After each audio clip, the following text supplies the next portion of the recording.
बता बता मुझे, कब तुझे पता चलेगा कि मुझे क्या पसंद है और क्या पसंद नहीं है।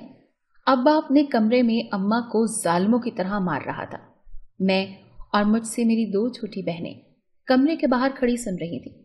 अम्मा रोते और गिड़गिड़ाते हुए बोली कि खुदा के लिए मुझे माफ कर दें, मैं दोबारा नहीं भूलूंगी। लेकिन अब्बा अम्मा को बालों से घसीटते ये कहते हुए कमरे से बाहर ले आए थे कि तुझे आज मैं नहीं छोड़ूंगा। अम्मा चिल्लाई, मैं आपके पांव पड़ती हूँ, खुदा के लिए मुझे माफ कर दें। अब्बा बाहर आए, हम तीनों पर नजर पड़ी।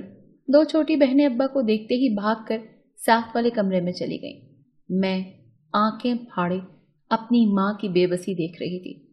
अब्बा ने चीखते हुए कहा कि तू यहां क्यों खड़ी है मनहूस, दफा हो जाए यहां से। मैंने अब्बा के आगे हाथ जोड़ दिए। अम्मा की हालत देखकर मैं रोने लगी। मैंने कहा, अब्बा खुदा के लिए अम्मा को छोड़ दे, लगता है अम्मा मर जाएगी, अब्बा ऐसा न कर। अब्बा इतने में दरवाजे पर दस्तक हुई। दस्तक की आवाज सुनकर अब्बा ने अम्मा के बाल छोड़ दिए और अम्मा को धक्का देते हुए कहा, दफा हो जलील औरत, आज तू मर जाती मेरे हाथ से। किस्मत अच्छी है तेरी कि बच गई। दरवाजे पर दस्तक हो रही थी।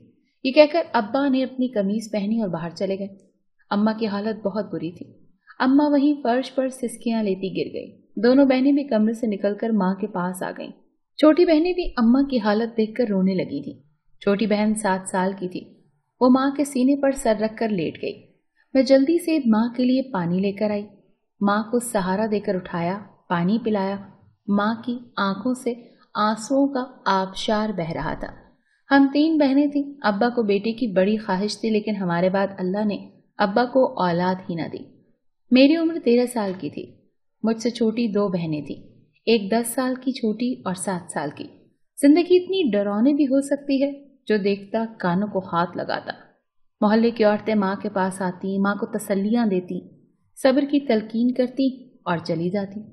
एक दिन अब्बा घर आए, खाना खाते हुए माँ से कहने लगे, मैंने बड़ी आलिया का रिश्ता तय कर दिया है, कल लड़का आ रहा है आलिया को देखने, अगले जुम्मे को निकाह होगा, जो तैयारी करनी है कर ले।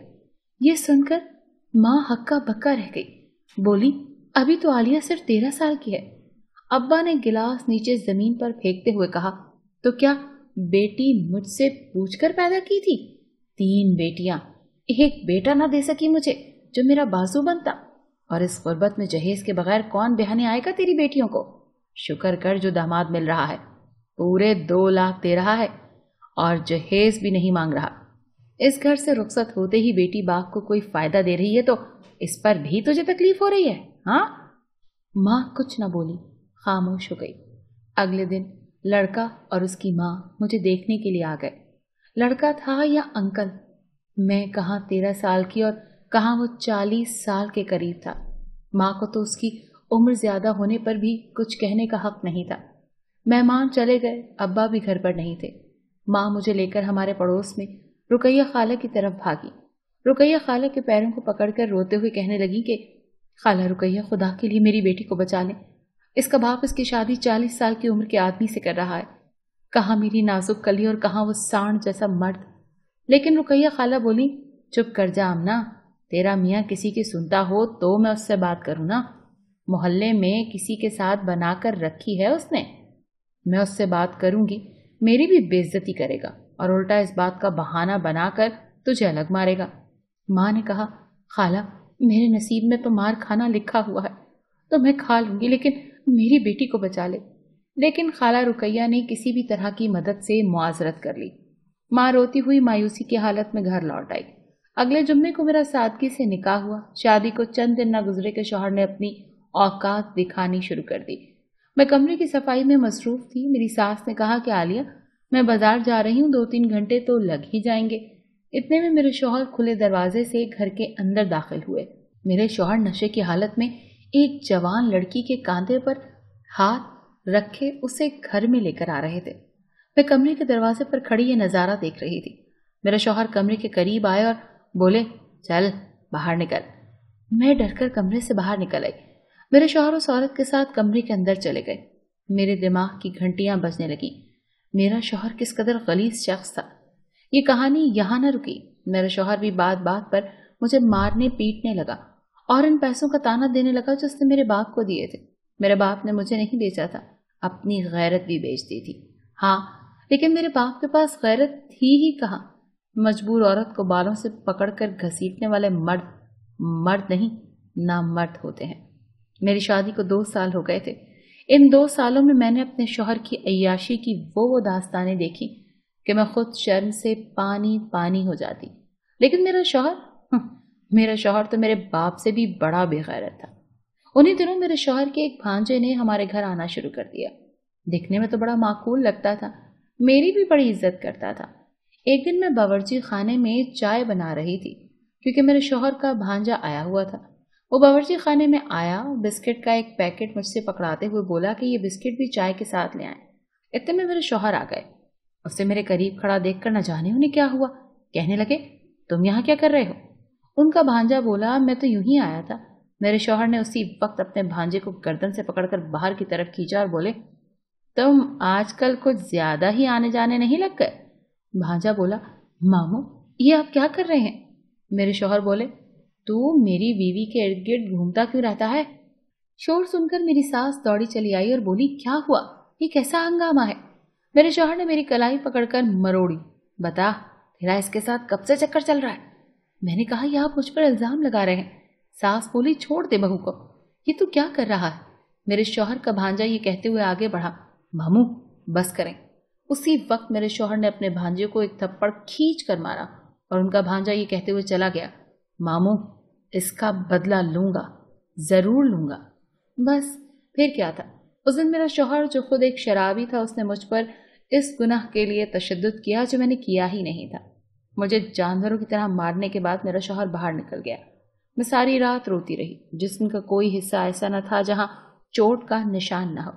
मेरी सास तो अपने कमरे में पड़ी ऐसे सो रही थी जैसे घर में कोई बात ही ना हुई हो। अचानक मेरे कमरे का दरवाजा खुला। कमरे में अंधेरा था। मैं पलंग के पाए के साथ लगी बैठी थी। मैंने समझा मेरा शौहर आ गया। मैंने मुड़कर न देखा कि आने वाले ने अपना हाथ मेरे मुंह पर रखा और सरगोशी की, आलिया मेरे साथ चलो। जिस जानवर के साथ तुम जिंदगी गुजार रही हो ये तुम्हारी जवानी को रौंद डालेगा। मैंने मुड़कर देखा तो मेरे शौहर का भांजा अफसल था। क्योंकि उसने मेरे मुंह पर हाथ रखा हुआ था इसीलिए मैं कुछ बोल न सकी।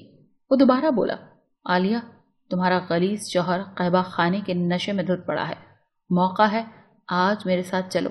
ये कहकर अफजल ने अपने होंठों को मेरी आंखों पर रख दिया तो ऐसे लगा जैसे उसका लम्स मेरी रग रग में उतर गया हो। महरम और नामहरम के दरमियान यही तो वो लम्स होता है जो असल में शैतान होता है। मैंने अपनी माँ को जिस जलालत के साथ जिंदगी गुजारते देखा था, मैं अपनी जिंदगी इस तरह बर्बाद नहीं करना चाहती थी। मुझे अफसल मसीहा नजर आ रहा था और यही वो कमजोर लम्हा था जिसने मेरे नफ्स को कंट्रोल किया। उम्र भी कच्ची थी। मैं अफजल के साथ घर से भाग गई। अफजल मुझे अपने दोस्त के घर ले आया। उसके दोस्त ने हमें कमरे में ठहराया और अफजल से बोला कि ये मकान की चाबी है, यहाँ कोई नहीं आएगा, बेफिक्र हो जाओ। ये कहकर अफजल का दोस्त चला गया। अफजल कमरे में आया, दरवाज़ा बंद किया और आज की रात जिंदगी अफजल की बाहों में गुजारती। लेकिन नाजायज ताल्लुक इंसानियत की मौत होता है। मेरे साथ भी ऐसा ही हुआ। सुबह हुई तो अफजल ये कहकर घर से गया कि मैं ज़रूरी काम से जा रहा हूँ, थोड़ी देर में आ जाऊँगा। अफजल चला गया मगर वापस ना आया। दिन ढला, शाम हो गई मगर अफजल का कुछ पता ना था। मेरा दिल घबराने लगा। मगरिब हो चुकी थी। दरवाज़ा खुला, 2 लड़के अंदर आए। अनजान लड़कों को देखकर मैं कमरे के अंदर भागी। मैं दरवाज़ा बंद ही कर रही थी कि एक लड़के ने धक्का देकर दरवाज़ा खोल दिया। मैं नीचे गिरी, फिर जल्दी से उठकर बेड पर बैठ गई और बोली, कौन हो तुम लोग? अफजल कहाँ है? इनमें से एक बोला, हमें भी अफजल समझ लो मेरी जान। ये सुनते ही मेरे पैरों तले से जमीन निकल गई। मैं चिल्लाई कि निकल जाओ यहाँ से, मेरे करीब मत आना। उनमें से दूसरा लड़का ये कहते हुए आगे बढ़ा, अफजल तेरा क्या लगता था जिसके साथ तुम पूरी रात सोती रही? मैंने उस शख्स को धक्का दिया और कमरे से भागने की कोशिश की, लेकिन मेरी ये कोशिश रायगां गई। 2 गीदड़ों के दरमियान अकेली हिरनी कैसे खुद को बचाती। उन लड़कों ने मुझे पकड़ा और बिस्तर पर किसी खिलौने की तरह फेंक दिया। मैं चीखती चिल्लाती रही, लेकिन आज मेरी जिंदगी से पाकीज़गी का लफ्ज़ बिल्कुल ख़त्म हो गया। उन लड़कों ने सारी रात मुझे दरिंदगी का निशाना बनाया। फजर हुई और एक गाड़ी दरवाजे पर आकर रुकी। गाड़ी ने हॉर्न दिया। ये लड़के मुझे लेकर दरवाजे पर आ गए। गाड़ी के अंदर बैठा शख्स मुझे देखते ही बोला, यही है वो? وہ لڑکا بولا ہاں یہی ہے۔ اس آدمی نے ایک لفافہ ان لڑکوں کی طرف بڑھایا اور بولا لڑکی کو گاڑی میں ڈال دو۔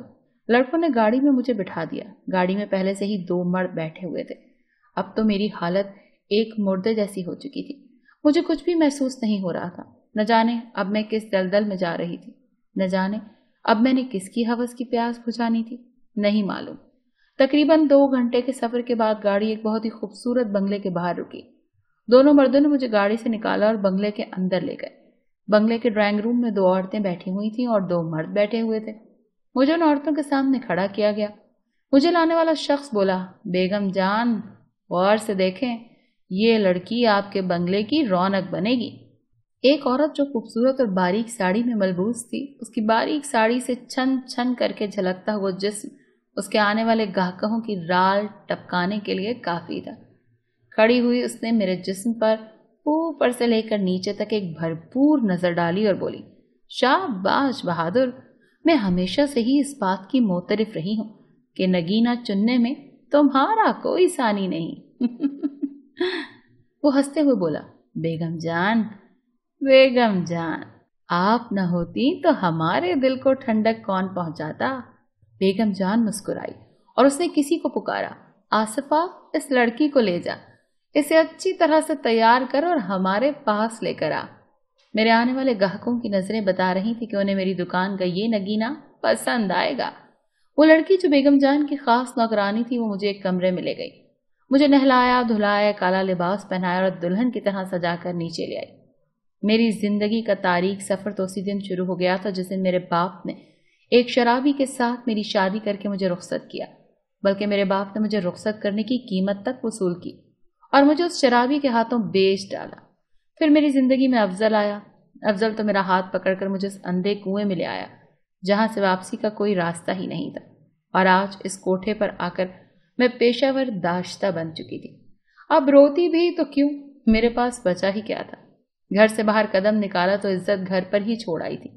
اب کوئی میرے جسم سے کھیلے، میری تذلیل کرے، مجھے کوئی فرق نہیں پڑتا تھا۔ آہستہ آہستہ میں خود کو نارمل زندگی کی طرف لانے لگی۔ تاریک دنیا کی رنگینیاں اور مکاریوں نے مجھے بہت کچھ سکھا دیا۔ میں نے اسی ماحول میں رہ کر خود کو ایسا نکھارا کہ میری شخصیت ہی بدل گئی۔ بیگم جان کی ایک مشہور طوائف پڑھی لکھی تھی، میں نے اس سے انگریزی سیکھی، خود پر توجہ دی اور خود کو ایسا بنایا کہ شہر کے بڑے بڑے DIG اور بزنس مین تک میرے گاہک بن گئے۔ ماڈرن لباس میں فر انگریزی بولتی، کھلے بال اور خوبصورت آنکھوں پر چشمہ لگائے، محجبین، اونچی ہیل پہنے جب گاڑی سے نکلتی تو لوگ اسے ایک بار مڑ کر ضرور دیکھتے۔ بیگم جان کے کوٹھے پر میں نے اپنا نام عالیہ سے بدل کر محجبین رکھ لیا تھا۔ میں نے آنے والے وقت کے لیے خود کو ایسا تیار کیا تھا کہ وقت مجھے دھوکہ نہ دے سکے۔ بیگم جان کے کوٹھے پر آئے مجھے 7 سال گزر چکے تھے، اور ان 7 سالوں میں نے بیگم جان کو اپنی اتنی قابلیت دکھائی کہ میں بیگم جان کی نور نظر بن گئی۔ بیگم جان مجھ پر آنکھیں بند کر کے اعتماد کرتی تھی۔ ایک دن میں شہر کے ایک بڑے بزنس مین کے ساتھ شہر کے ایک بہت بڑے ہوٹل کے لان میں بیٹھی ڈنر کر رہی تھی۔ بزنس مین کی کال آئی تو وہ بولا ضروری کال ہے، میں سن کر آتا ہوں۔ یہ کہہ کر وہ چلا گیا۔ اسی اثنا میں ایک بھکارن میرے قریب آئی، بولی اللہ کے نام پر غریب بیوہ کی مدد کر دے، میری بچیاں گھر پر بھوکی ہیں۔ میں نے نظر اٹھا کر دیکھا، میرے پیروں تلے سے زمین نکل گئی۔ یہ تو میری ماں تھی۔ ابھی میں اپنی ماں کو آنکھیں پھاڑے دیکھ ہی رہی تھی کہ وہ بزنس مین آ گیا۔ اسے میری ماں کے ہاتھ پر کچھ پیسے رکھے اور میری ماں دعائیں دیتی چلی گئی۔ مجھے اپنی ماں سے بچھڑے 9 سال گزر چکے تھے۔ میں تو اس قدر بدل چکی تھی کہ میری ماں مجھے پہچان ہی نہیں سکی، لیکن میں نے اپنی ماں کو اس کی بے چارگی اور لاچارگی سے پہچان ہی لیا۔ میری ماں خود کو بیوہ کہہ رہی تھی، اس کا مطلب ہے کہ میرا ظالم باپ مر چکا تھا۔ میں جلدی سے گھر آئی، میں نے بیگم جان سے اپنے گھر آنے کی اجازت مانگی۔ بیگم جان نے مجھے اجازت دے دی اور میں ڈرائیور کے ساتھ اپنے گھر آئی۔ گھر کا دروازہ کھلا تھا، میں دروازے سے اندر داخل ہوئی۔ میری بہنیں اور میری ماں صحن میں بیٹھی کھانا کھا رہی تھی۔ مجھے دیکھ کر وہ چونک اٹھی۔ ان میں سے کوئی بھی مجھے پہچاننے کے لیے تیار نہیں تھا۔ میں دوڑ کر اپنی ماں کے گلے لگ گئی۔ میں نے کہا ماں، میں تیری عالیہ ہوں، کیا تو اپنی بیٹی کو نہیں پہچانتی؟ یہ سنتے ہی میری ماں نے مجھے گلے سے لگا لیا۔ سالوں بعد آج میں اپنی ماں کے گلے لگ کر خوب روئی۔ میری ماں نے بتایا کہ ظلم کرتے کرتے میرا باپ ایک ایکسیڈنٹ میں اس دنیا سے چلا گیا۔ میرے باپ کے دنیا سے جانے کے بعد گھر میں جو تھوڑے بہت پیسے تھے وہ بھی ختم ہوئے۔ تھوڑا تھوڑا کر کے گھر کا سامان بک گیا اور اب یہ نوبت آ گئی ہے کہ میری ماں بھیک مانگنے لگی ہے۔ میں نے اپنی بہنوں کو پیار کیا اور اپنی ماں کو بہت سارے پیسے دیے اور بولی، ماں شاید میں دوبارہ آؤں یا نہ آؤں، اگر میں نہ آ سکی تو مجھے معاف کر دینا۔ یہ کہہ کر میں گناہوں کی دنیا میں واپس چلی آئی۔ میں کس منہ سے اپنی ماں کو بتاتی کہ میں کیسی زندگی میں جی رہی ہوں جس سے میں اپنی ماں اور بہنوں سے مل کر آئی تھی۔ میرا ضمیر مجھے گناہوں کے اس دلدل میں رہنے پر ملامت کر رہا تھا۔ میں نے بیگم جان سے چھپ کر اپنے تمام قیمتی زیورات بیچے، وہ زیورات جو میرے بڑے بڑے گاہکوں نے مجھے تحفے میں دیے تھے، اور جتنے پیسے میں نے جمع کیے تھے وہ سارے پیسے میں نے ایک بیگ میں بھرے، انہیں اپنی گاڑی میں رکھا اور بیگم جان سے بولی کہ میں نے لانگ ڈرائیو کے لیے جانا ہے، میرا دل کر رہا ہے۔ بیگم جان تو مجھ پر بہت بھروسہ کرتی تھی، اس نے مجھے اجازت دے دی۔ میں اپنے گھر آئی، میں نے اپنی ماں کو پیسوں سے بھرا ہوا بیگ دیا اور بولی، ماں یہ نہ پوچھنا کہ یہ پیسے کہاں سے آئے ہیں، بس یہ یاد رکھنا کہ ان پیسوں سے تو نے میری بہنوں کو عزت والے گھروں میں بیاہنا ہے، تیری بیٹی کے پاس تجھے دینے کے لیے بس یہی ہے۔ میری ماں کی آنکھوں میں آنسو تھے، وہ بنا کچھ بولے مجھ سے لپٹ گئی۔ میری ماں کی خاموشی بتا رہی تھی کہ وہ یہ جاننا ہی نہیں چاہتی تھی کہ میری حقیقت کیا ہے۔ میں نے اپنی ماں سے اجازت لی اور شہر سے باہر کی طرف جانے والی روڈ پر گاڑی دوڑانے لگی۔ راستے میں ایک ایسی جگہ آئی کہ جہاں روڈ بہت اونچی تھی اور نیچے بہت گہری کھائی تھی۔ میں نے اپنی گاڑی چلا کر خود چلتی گاڑی سے کود گئی اور میری گاڑی روڈ کے کنارے گہری کھائی میں جا گری۔